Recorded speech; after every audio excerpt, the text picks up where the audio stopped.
How long do you think it might take to deploy R apps like Prowlarr, Sonarr, Radarr, Lidarr or Homarr, and then add qBittorrent client to that, and a Jellyfin media server on top of that? And some of you might think that it might take hours, yes?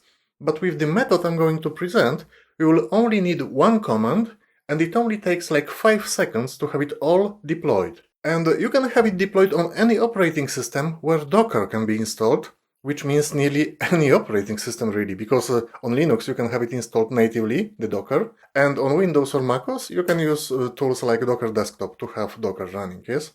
So any operating system will do really. So let me show you what I mean. I will go to Portainer first, and you don't really need a Portainer for what we are going to do today, but I just wanted to show you clearly what is going to happen in the background. But Portainer as such is not a requirement. Just wanted to show you that we have only Portainer container running, and then that REMBG, the remove background app that we were working on in one of the previous videos. But as you can see, there is no qBittorrent, Jellyfin or any of the R stack applications running.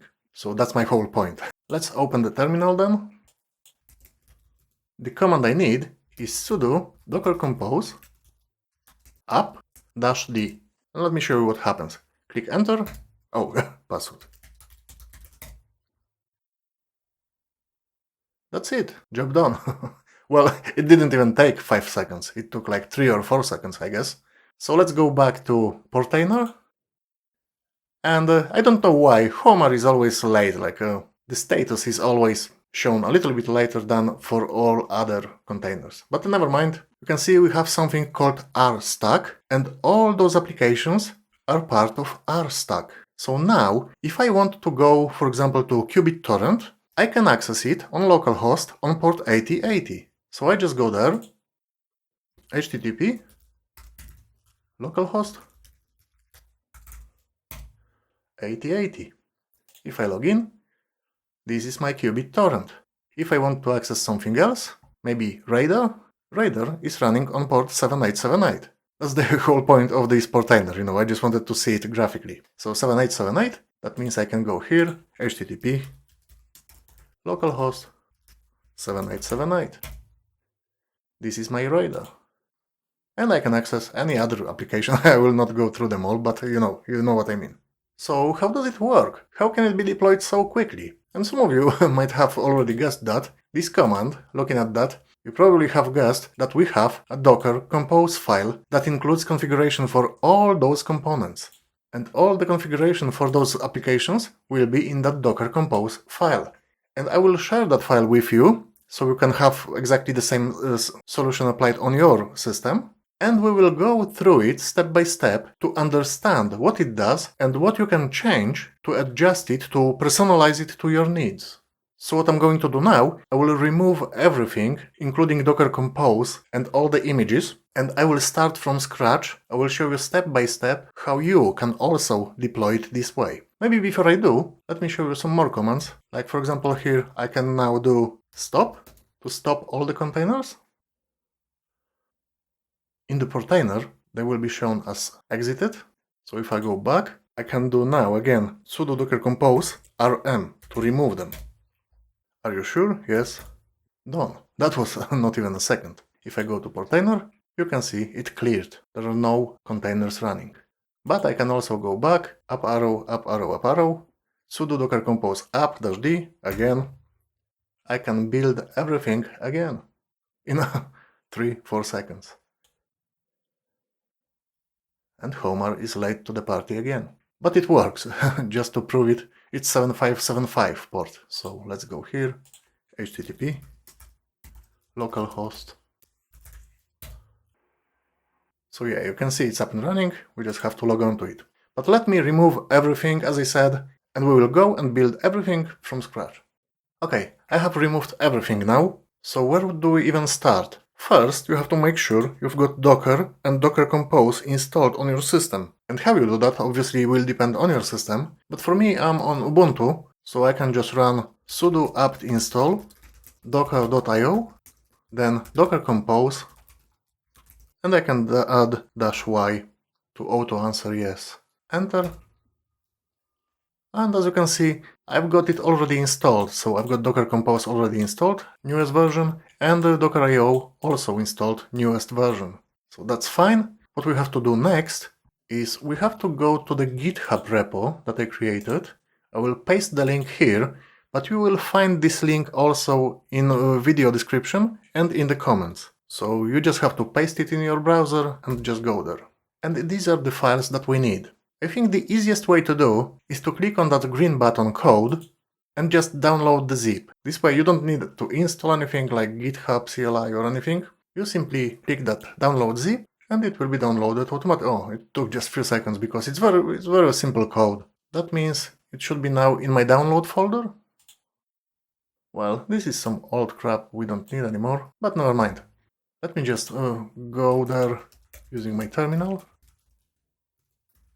So we can see YouTube 39 are apps, one click. We have to unzip it first because it's a zipped file. Maybe I will make it bigger.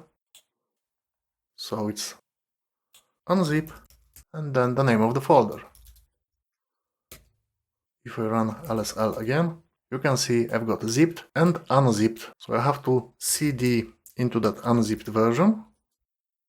If I run lsl, you can see Docker Compose and README file. You have to run lsla to see all files because it's a hidden .env file as well. It's very important for us. And what you have to do, you have to really follow what's in README file. And maybe let me open it here in the browser because it looks better. So these are the instructions that I wrote. And bear in mind that these are instructions just for myself. I made them a little bit better so it's clearer for everybody, but it's not like professional README file. It should be good enough. So I pasted some useful links. Then you have to download and unzip files. We already did that. And then this installation process. And before we run that Docker Compose app command, let's have a look at the other files. We've got Docker Compose, for example, and you will see all the services are configured here. It's a pretty long file, well, not that long, but you know, it has config for every single service, for every single application. Like for example here, you've got Prowlarr. And in the volumes, you will find a variable. It's called rpath. I will explain what it is. But you will see that every single service will have that variable. If I scroll further to Sonarr, you can see also rpath variable. And then the ports and some other configuration, but I also want you to have a look at the last two lines. env file is .env. It's this third file. So let's click on it maybe. So in this .env file, you can see that variable specified. And you can change it to whatever you want. What it means, all my R apps will be installed in media folder, in R folder, and it will create subfolders with the service's name. If I go back to Docker Compose, so that's basically it. It will be media /r /Prowlarr and then /config. That will be full path for this particular volume. So what I mean, if you want to change it, you can change it to whatever suits you. Then we have user ID and group ID, and we've got the time zone. User ID and group ID, you can leave it as it is, or you can change it as well. And the time zone just adjust to where you live, you know. It will depend on your location. You will also see if you install this stuff on Windows, this path will look a little bit different because on the Windows you've got usually something like that. You use backslashes, not forward slashes, and you have to specify the drive, like C or D or E, whatever. The reason I did it that way is every single service will have the same user ID and group ID, each service will have the same time zone, and each service will be installed in the same media /r folder, which is very important because we will change the permissions to that folder. But that's enough. Maybe these settings are okay for you and you don't want to change anything. You don't have to. You just go back to README, and that's basically all you have to do, is to run sudo docker compose app-d. I will copy it, we'll go to my terminal, and I only have to make sure that I am in the same location as my docker compose file. Then I just paste my command. If I was somewhere else, it's still possible to run it, but you have to do -f and then full path, like home, like whatever. You would have to specify the path to this docker compose file. But because we are already here, we don't need to do that. I will make it bigger, and now if I run it for the first time, it will take much longer, because Docker will have to pull all the images for every single service. Let me show you. Click enter. You can see it's downloading now image for the Prowlarr first.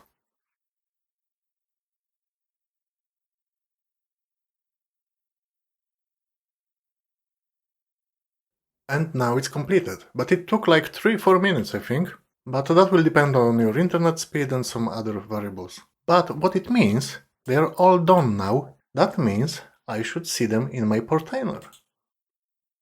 And Homarr again, starting. But you can see, oh, what I first see, the stack name changed. But never mind, it doesn't really matter. You can change the stack name to R or whatever you want. But the most important is that all those containers are now up and running.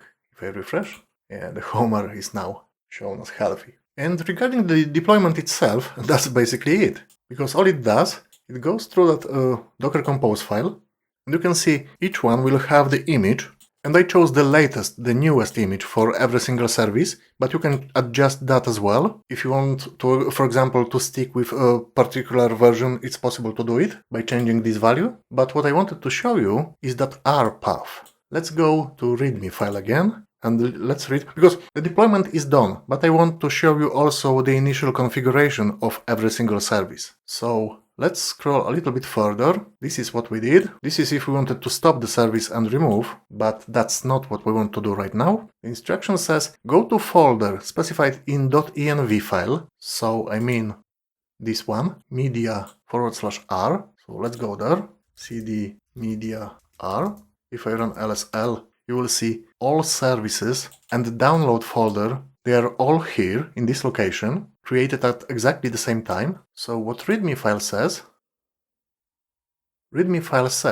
I have to change the permissions to whatever is in that env file as well. 1000, I simply have to match this user ID and group ID, and I have to assign those values as new owner of this R folder. It might be a bit confusing, but basically what we have to do, if I cd .lsl, this is my R folder, all I have to do is sudo change owner recursively, because I don't want to only change the R folder, I want to change the permissions for all the subfolders inside that R folder. And I want to change owner to 1000 for R folder. Press enter, that's it.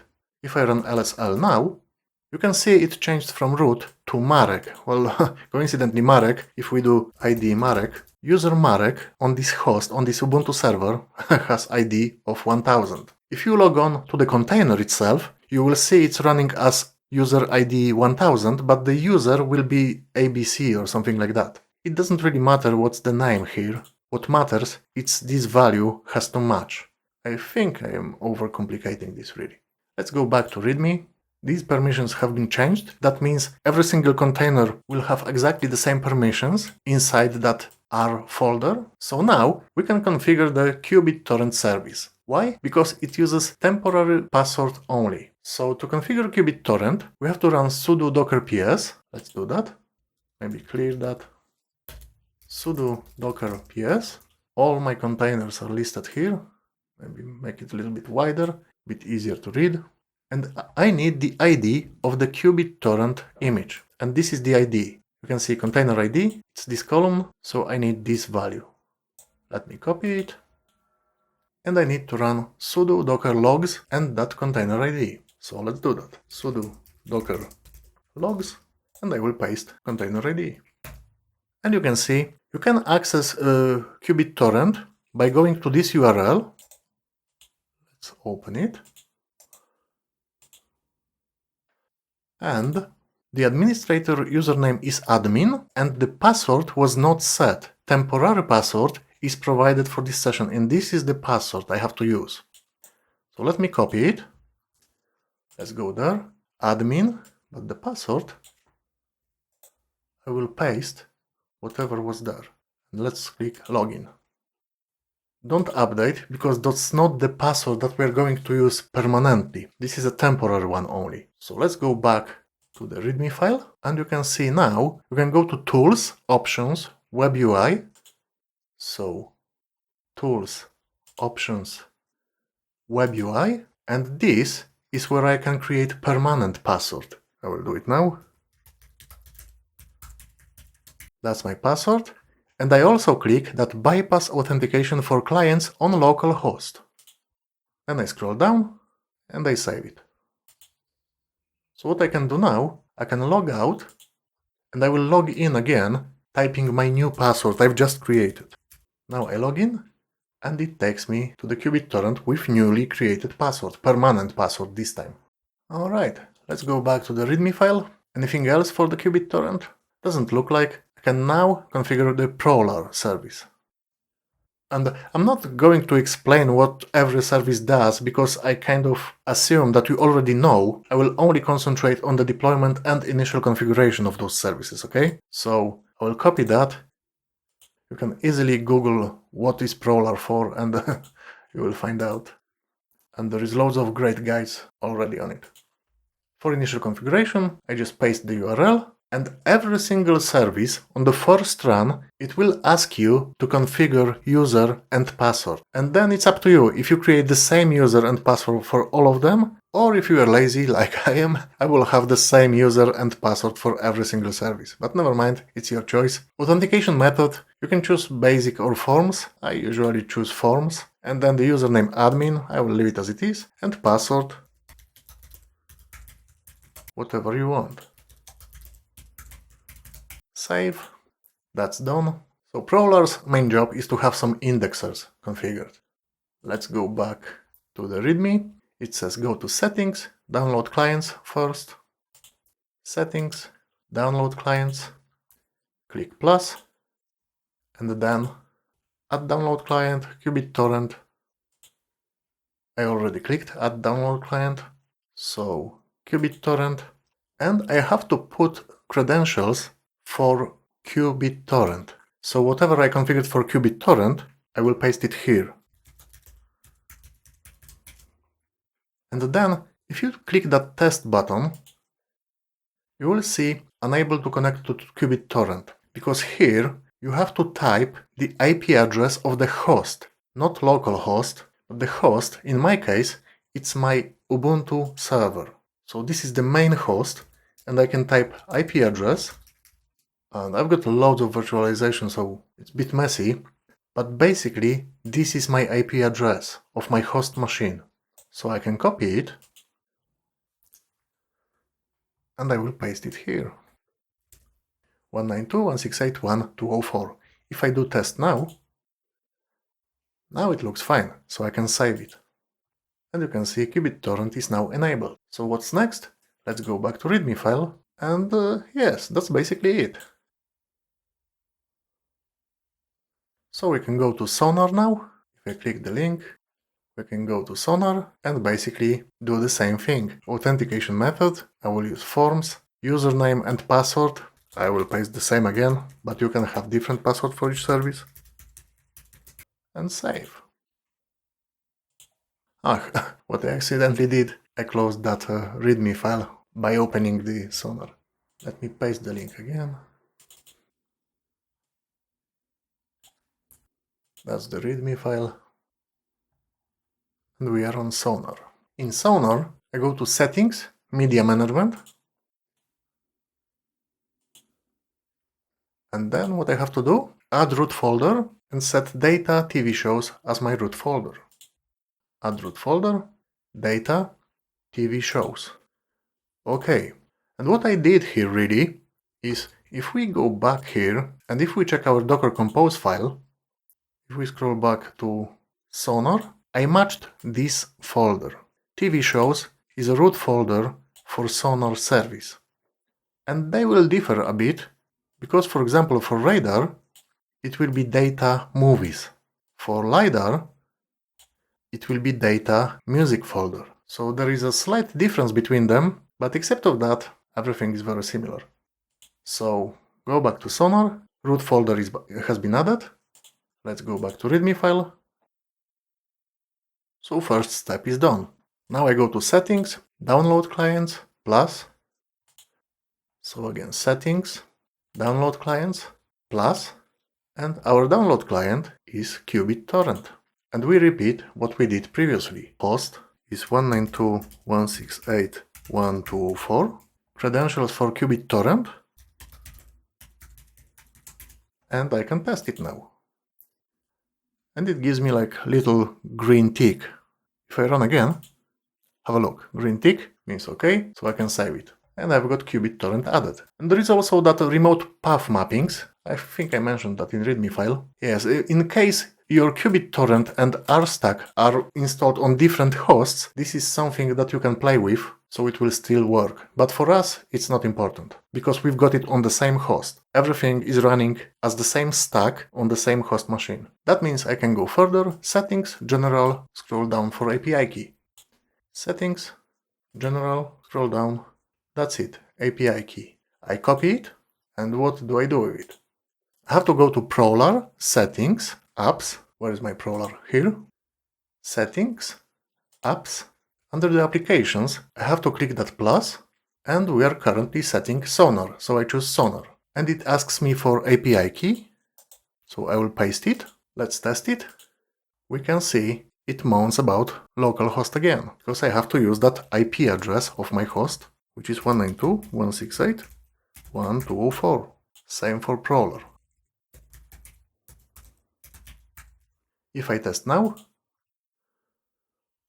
it's all fine. Green tick. Safe. What else shall we do here? Let's go back to README file. Settings, General, switch to Show Advanced. Settings, General, switch to Advanced is here. Show Advanced.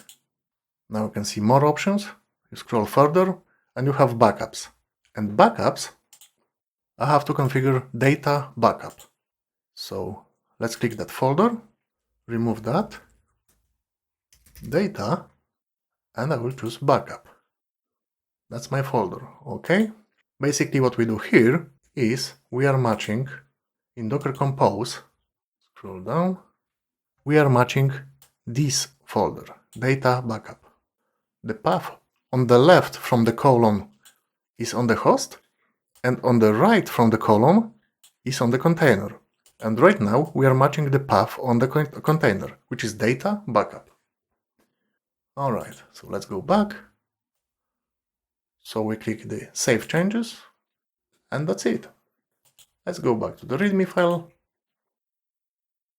Sonarr is done, now Radarr. But if you read the instructions, you will see it's exactly what we did with Sonarr. The only difference here will be that your root folder for Sonarr, as I said, is data TV shows, and for Radarr is data movies.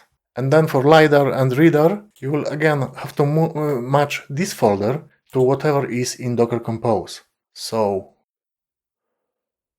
Lidarr is data music folder, and Radarr is data books. So I will not go through them. I hope that is clear. And the root folder will actually be the only difference between them. Or okay, let's maybe do the Radarr quickly, but this will be the last one we configure. So again, form page, password.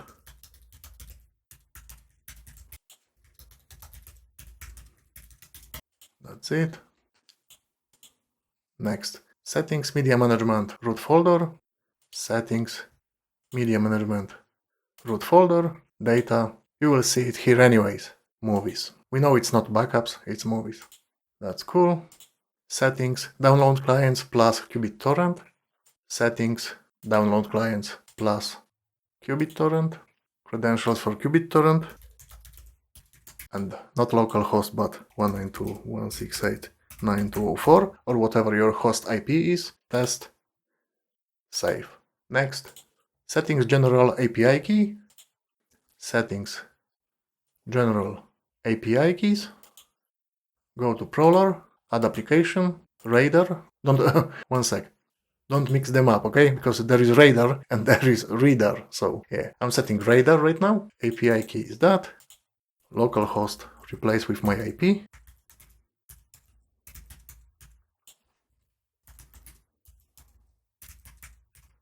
Test. Save.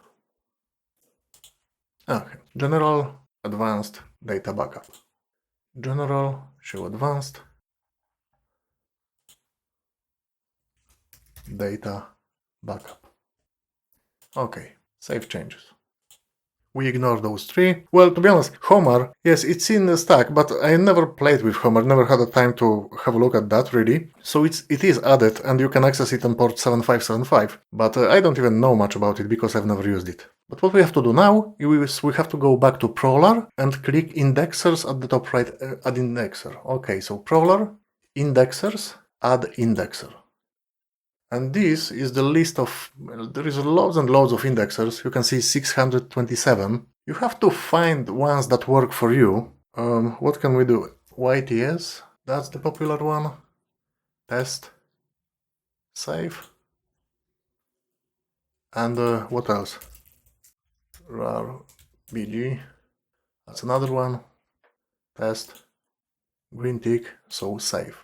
Okay, can close now. This is something you have to fiddle with, because some of them might work better, some of them might work worse, depending on your location, on your needs, etc. Okay, so let's go to the README file and then click Sync App Indexers icon. This is a little icon, Sync App Indexers. We have to click that. Alright. Now if we go to Settings Apps, so Settings Apps, we can see full sync for Radarr and Sonarr. And that's cool. As you can see, our stack completed. I mean, not entirely, because you have to go through configuration for Radarr and Lidarr, etc., but the process is exactly the same for all of them. And how do you work with it? How do you add movie to Radarr or add series to Sonarr? Well, if you go to Radarr, for example, you go to Movies, you can see I have no movies found now, because I never searched for one.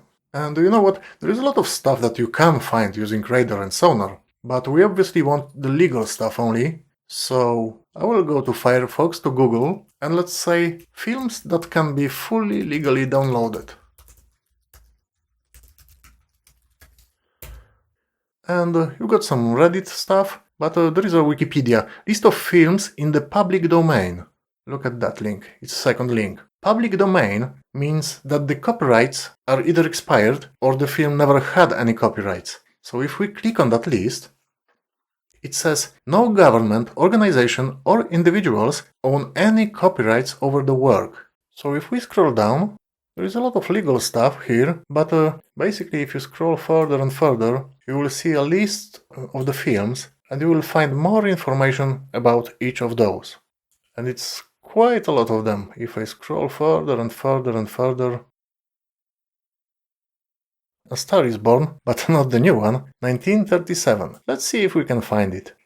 Okay, some Technicolor drama. Let's copy it, go to my Radarr, add new, I will paste it, and I will add 1937.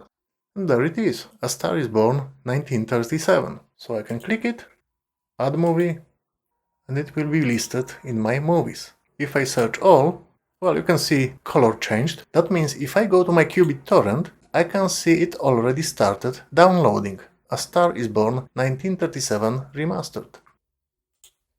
And what this means, when this is downloaded, I can then go to my Jellyfin, which is running on port 8096. I will go there. So Jellyfin, I can configure it first. Have to type the password. Maybe username, also admin, so every service will have the same username. I will do next. But now, the media library, I can add a new one, content file movies. What I have to do basically here is to add a folder, which is specified in my Docker Compose, of course. If I scroll down, Jellyfin is here. I have to match this data movies folder, because that's what's on container, and as I said, on the left is path on the host.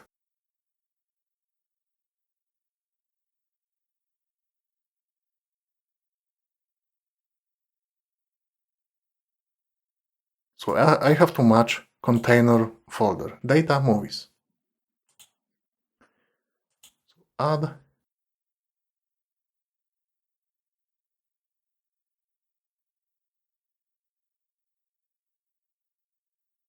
data movies. Okay, Okay. And when the film is downloaded, I will be able to watch it using my Jellyfin application. So I hope it all makes sense, and if you have any questions, let me know in the comments. Thank you for watching.